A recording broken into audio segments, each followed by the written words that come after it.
If you take a yogi and leave him alone in a dense jungle full of snakes, tigers, and scorpions, he'll sit there peacefully, eyes closed, unmoving.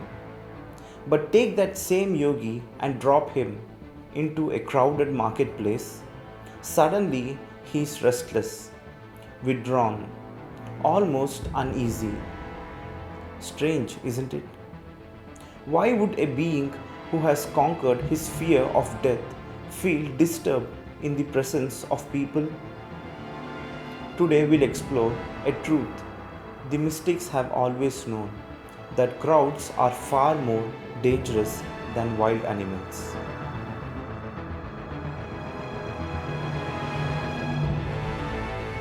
To a yogi, life is not seen in forms, it's seen as energy. He doesn't see your face, your clothes, or your social role. He perceives the vibration you carry. Each human being is like a bundle of energy frequencies, constantly radiating thoughts, emotions, desires, and fears. In a crowd, hundreds of such chaotic frequencies collide and overlap. For most people, this is normal. But for a yogi whose energy system is finely tuned and sensitive, it's overwhelming.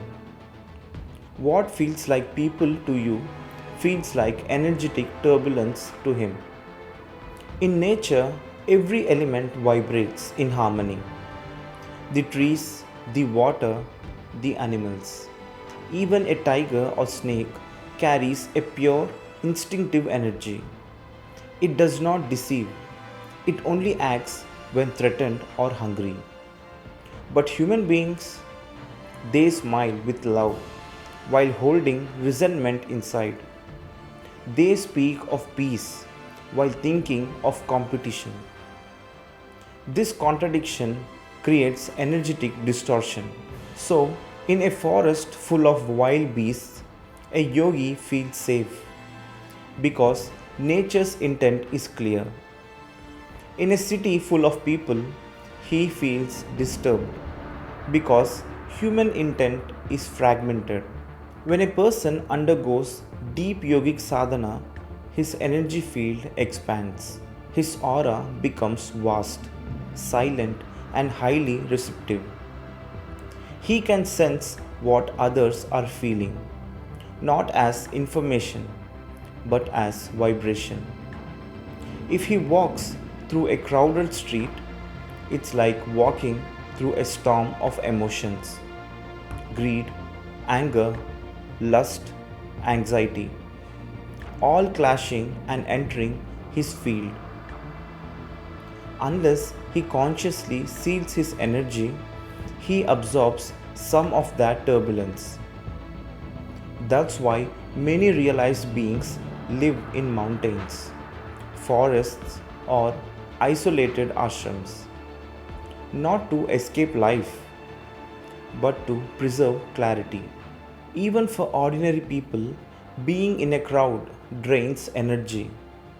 You might notice how exhausted you feel after a day in the market, at a mall, or a loud social gathering. You didn't lift weights or run a marathon, yet you feel tired. That's because your energy body, called Pranamaya Kosha, constantly interacts with the energies around you. Every thought or emotion someone emits leaves an imprint in space. In a crowd, you're walking through an invisible soup of everyone's mental chatter. A yogi can see this, and that's why he avoids it. Animals operate from instinct, not ego. Their energies are simple.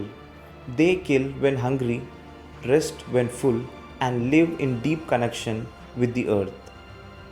That makes their vibration grounded and pure. When a yogi sits among them, he feels a natural rhythm, an ancient balance that supports his inner silence. Even dangerous creatures recognize that vibration. There are countless stories of saints meditating in forests untouched by predators, not because of miracles, but because life recognizes life. When you are in perfect stillness, nothing in nature perceives you as a threat.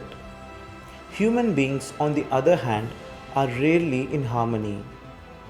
The constant mental noise, judgment, fear, desire creates dense energy fields that cling to the space around them. Temples, for example, are designed to purify this. When a consecrated space exists, it absorbs negativity and radiates balance. But when thousands gather without awareness at protests, concerts, political rallies, the energy becomes heavy and unstable. To the untrained eye, it's just excitement. To a yogi, it's like standing in a storm of static electricity. Sadhguru once said, "If you go to a forest, everything is in order. Only human beings are in disarray." He explained that when your mind and energy are aligned, life around you behaves gently. But when you live in contradiction, saying one thing, feeling another, doing a third, your energy becomes confused. That confusion doesn't stay inside you, it radiates outward. So imagine 1,000 confused energies colliding in one place. That's what a crowd is to a yogi. Not danger in the physical sense, but danger to one's inner stillness. That's why solitude is not loneliness, it's maintenance. A yogi seeks isolation not to avoid the world, but to strengthen his inner clarity. When he is alone, he can tune his energies, like tuning a delicate instrument.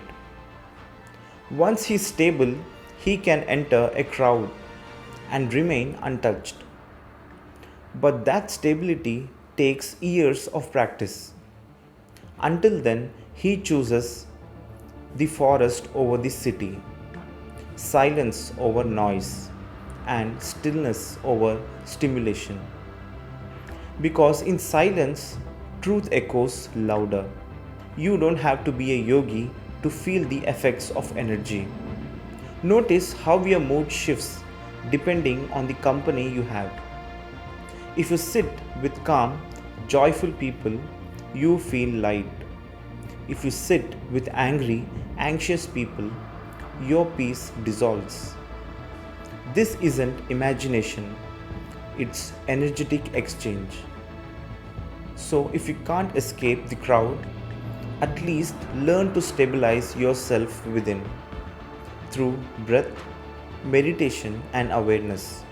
So, yes, a yogi fears crowds more than wild animals, not because he's scared, but because he values stillness.